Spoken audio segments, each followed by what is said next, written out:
राधे महाराज जी। गुरु जी, क्या उपवास में नियम धर्म पालन करके मनोकामना की पूर्ति होती है? हाँ, बिल्कुल होती, क्यों नहीं होती।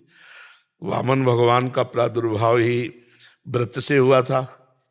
पयोव्रत। हाँ, पयोव्रत से हुआ था। तो व्रतों से कुछ भी प्राप्त किया जा सकता है। हमारे शास्त्रों में बहुत से व्रतों का है, पुंसवन व्रत, पयोव्रत, हाँ, एकादशी व्रत, बहुत से व्रत हैं जिन व्रतों का पालन करने से अपनी कामनाएं पूर्ति हो, लेकिन उसी नियम पद्धति से।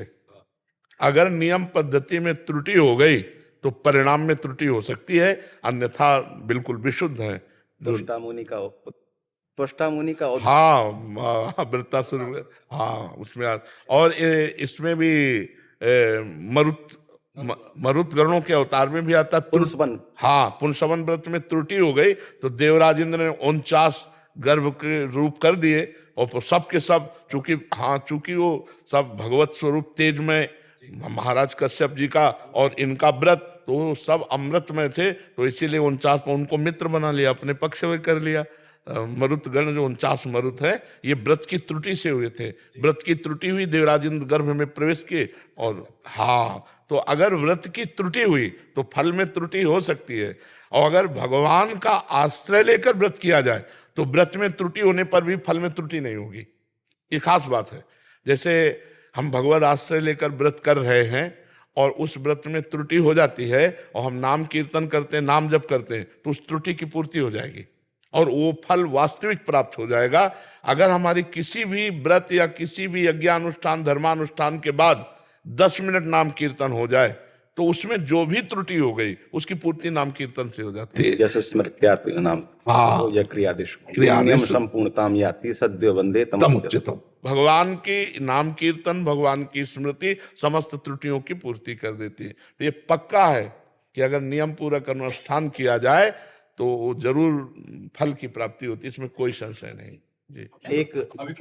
एक निवेदन करनो हत्यो जी श्री धाम गिरिराज जी सोमदास जी पूज्य बाबा महाराज के विषय में, पूज्य पंडित जी महाराज के विषय में जी श्री मलुक पीठवाल जी महाराज जी के मुख से श्रवण कियो जी कि बाबा के जब लीला संवरण करवे को काल आयो तो वह समय बाबा ने जो मल त्यागन करो, तो पूज्य श्री पारिक डॉक्टर जी साखी हैं, बाबा के मल से सुगंध फैल गई पूरे लक्ष्मी नारायण मंदिर में जी।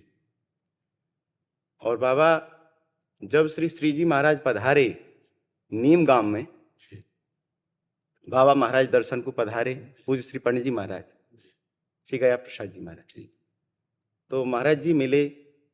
महाराज जी ने बाबा से आग्रह करो कि बाबा आज तो हमारे पास रात्रि भर वास करो। तो आचार्य चरण की आज्ञा विरोध तो नहीं कर पाए, पर जैसे ही संध्या को काल निकट आयो तो श्री गिरिराज जी के दर्शन को वियोग बाबा को सतावे लगे, विरह प्राप्त भयो, तो बैठे बैठे कोने में रोवे लग पड़े। तो श्री श्रीजी महाराज की दृष्टि पड़ी, महाराज ने पूछी बाबा आप रो क्यों रहे हो? तो हाथ जोड़ करके बोले कि आपको आदेश है, आज्ञा उल्लंघन नहीं तो कर मैं नहीं कर सकूं, परंतु उनको देखे बिना रहो नहीं जा रहे हो। जी जी। तो श्री श्रीजी महाराज के नेत्र सजल है गए कि गिरिराज जी सो नीमगाम बिलग नहीं है, दूर नहीं है, पर आपके हृदय में श्री ठाकुर जी के मिलन की इतनी तीव्र उत्कंठा। तो श्री श्रीजी महाराज बोले बाबा आप तो लाला के निकट विराज। करण शर्मा जी कपूरथला से। राधे राधे जी। राधे राधे महाराज जी। महाराज जी, मेरा प्रश्न है कि गुरु अर्जुन देव महाराज जी द्वारा रचित सुखमणि साहब में वो लिखते हैं, ब्रह्म ज्ञानी को खोज ही महेश्वर, नानक ब्रह्म ज्ञानी आप परमेश्वर। महाराज जी, ब्रह्म ज्ञानी को कैसे पहचाने कि हमें परमेश्वर के दर्शन उनमें हो जाएं? भला विद्यार्थी टीचर की योग्यता का अनुमान लगा सकता है क्या? विद्यार्थी टीचर की योग्यता का अनुमान नहीं लगा सकता। उसके पढ़ाने की प्रक्रिया, उसकी शैली अनुमान लगा सकता है वो कि बहुत पढ़े लिखे हैं, बकाया उसकी योग्यता पर नहीं पहुंच सकता। ऐसे साधु के बाहरी लक्षणों से केवल अनुमान लगाया जा सकता है कि ब्रह्मज्ञानी है, अन्यथा नहीं पहचाना जा सकता। ब्रह्मज्ञानी ही ब्रह्मज्ञानी को जान सकता है, अन्य नहीं जान सकता। अपने को मान के जानना होगा।